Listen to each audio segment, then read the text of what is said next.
Wicked is based on a novel by Gregory Maguire, which is in turn based on Frank Baum's classic, The Wonderful Wizard of Oz. It's the notion of examining the Oz story from the Wicked Witch's point of view. She's this incredible girl who's green and doesn't fit in and is very different.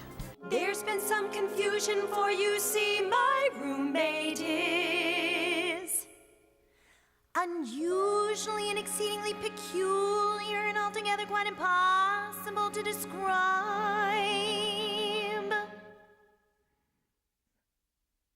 Blonde.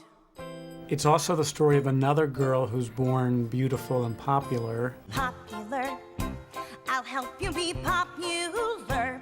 You'll hang with the right cohorts. You'll be good at sports. Know the slang you've got to know. So let's start, 'cause you've got an awfully long way to go.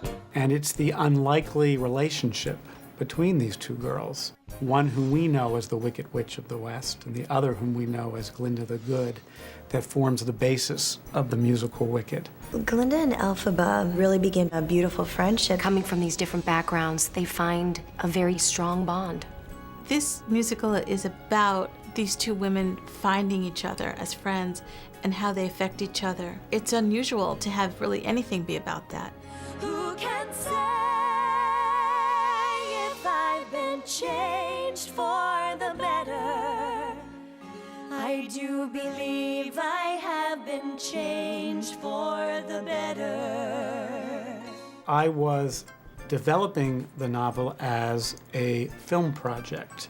And one day, Stephen called me and said, I understand you're developing a film based on Wicked. Did you ever think of turning it into a musical? A light bulb went off in my head, and I thought, that's what's missing. Something just clicked, you know, and I had a kind of idea of what this sounded like, and that really didn't change. I had known Winnie from her work on a show that she created called My So-Called Life. It felt like the perfect marriage of writer to material. And luckily, I think we were all picturing pretty much the same show, which in itself is like a miracle. I had sent Joe the script on a Friday night, and he called me at 9 o'clock Saturday morning, which is not usually when Joe wakes up. From the first moment that I read it, I found it incredibly gripping and delightful and ingenious, the way that they had married this story into what we know about the Wizard of Oz. One of the places we were most careful in the writing was to never contradict the movie at all. It's as if, you know, you're seeing the scene in the film, but the camera just goes like that and says, but this is what was happening over here.